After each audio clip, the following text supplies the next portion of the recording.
നമ്മളിത് നോക്കുമ്പോ ഇപ്പൊ കേരളത്തിന്റെ ഒരു കാര്യം എന്ന് വെച്ചാൽ കമന്റുകൾ നോക്കിയിട്ട് കമന്റുകളിലെ പൊതുവെ ആൾക്കാരുടെ സ്വഭാവം നോക്കിയിട്ട് കണ്ടന്റ് ആ വഴിക്ക് ചാഞ്ഞു പോകുന്നത് മെയിൻ സ്ട്രീം മീഡിയക്കും അങ്ങനെ ഒരു സ്വഭാവമുണ്ട്.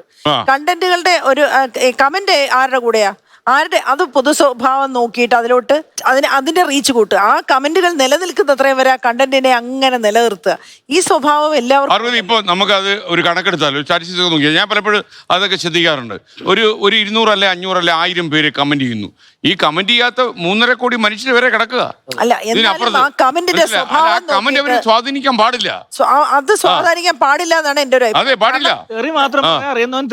നടക്കുന്നു അത്ര മാത്രമല്ല പറയുന്നത്. വീഡിയോ ചെയ്യുന്ന പ്രധാന റീസൺ എന്ന് പറയുന്നത് നേരത്തെ അജു പറഞ്ഞില്ലേ, എന്നാ ഒരു കാര്യം ചെയ്യും, ഒരു ചക്ക വെട്ടി വെച്ചിട്ട് ആ വീഡിയോ അപ്ലോഡ് ചെയ്ത് നോക്കുക, ആരൊക്കെ കാണുമോ നമുക്ക് നോക്കാന്ന് അജു പറഞ്ഞില്ലേ. അതേസമയം ഇന്ന പ്രമുഖ നടൻ കഴിക്കാനിരുന്ന ചക്കയാണ് ഇത് എന്ന് പറഞ്ഞ അവർ ടൈറ്റിൽ കൊടുക്കുകയാണെങ്കിൽ അത് മില്യൺ അടിക്കും.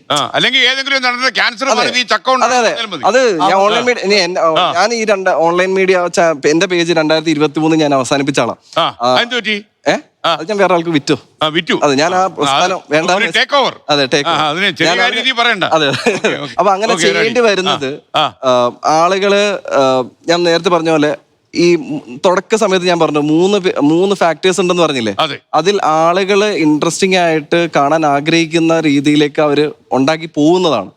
പിന്നെ ഈ ഇവൻ നേരത്തെ പറഞ്ഞ പോലെ നമ്മൾ ഈ ബി ആർ റെസ്പോൺസിബിൾ എന്ന് പറഞ്ഞാൽ നമ്മൾ ഓരോരുത്തരും ഓരോ ക്രിയേറ്റേഴ്സും തീരുമാനിക്കാം, പക്ഷെ അവർക്ക് വോയിസ് ഇല്ലാണ്ടാവും. അതായത് അവർക്ക് കടുത്ത മത്സരമാണ്.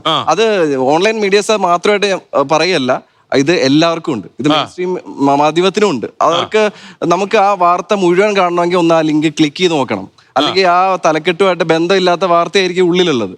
അപ്പം ഈ ക്ലിക്ക് ബൈറ്റ് എല്ലായിടത്തും ഉണ്ട്. അത് നമുക്ക് അതിനെ ബിസിനസ് ആണല്ലോ. അല്ല മോനെ പറഞ്ഞത്, ഞാൻ പറഞ്ഞ കാര്യം എന്താ വെച്ചാൽ ഇപ്പൊ നമ്മളിപ്പോ ഒരു ബഹുമാനപ്പെട്ട ഒരു പ്രധാനപ്പെട്ട ഒരു IAS ഉദ്യോഗസ്ഥന്റെ ഭാര്യ അദ്ദേഹത്തിന്റെ സ്വാഭാവികമായ ശൈലിയിൽ സംസാരിക്കുന്നു. അതിനെ അങ്ങോട്ട് വലുതായിട്ട് അങ്ങോട്ട് പ്രചരിപ്പിച്ചു കഴിഞ്ഞാൽ അവര് ലോകത്തിലെ ഏറ്റവും വലിയ വിഡ്ഢിയായിട്ട്, അവർക്ക് വേറെ എല്ലാം കഴിവുണ്ടാവും, അവരെ ഒരു വിഡ്ഢിയാ. പിന്നെ അവരെ കാണുമ്പോൾ ആൾക്കാർ ചിരിക്കാൻ വേണ്ടി അവരൊരു വിഡ്ഢിയായി മാറി. അങ്ങനെ എത്രയോ പേരെ ടാഗ് ഒരു പ്രത്യേക കാര്യം എടുക്കും, ആ പ്രത്യേക കാര്യം വെച്ചുകൊണ്ട് കളിയാക്കാവുന്ന രീതിയിൽ ഒരു കണ്ടന്റ് ഉണ്ടാക്കി കഴിഞ്ഞു കഴിഞ്ഞാൽ അവർ ചെയ്യുന്ന അവരുടെ 100 കഴിവുകൾ ടോട്ടലായിട്ട് അതിനകത്ത് അങ്ങോട്ട് താമസ്കരിക്കപ്പെടും. എന്നിട്ട് അവരെ ലേബൽ ചെയ്ത് കഴിഞ്ഞാൽ പിന്നെ അവർക്ക് ജീവിതത്തിൽ നിന്ന് അതിൽ ഒരു ഉയർപ്പില്ല, അവർക്ക് വേറൊരു തരത്തിൽ അവർക്ക് ഉയർന്നു വരാൻ സാധിക്കുന്നില്ല. കാരണം അവരെ അത്ര അതിന്റെ കമന്റ് എന്തവര് ചെയ്താലും അവരുടെ വീട്ടിലൊരു മരണം ഉണ്ടായാൽ പോലും പഴയ കാര്യം പറഞ്ഞുകൊണ്ട് വരും. അപ്പൊ അങ്ങനെ നമ്മൾക്ക് അതാണോ നമ്മൾ ചെയ്യേണ്ടത്? അവനവൻ ചിന്തിക്കേണ്ടതാണ്.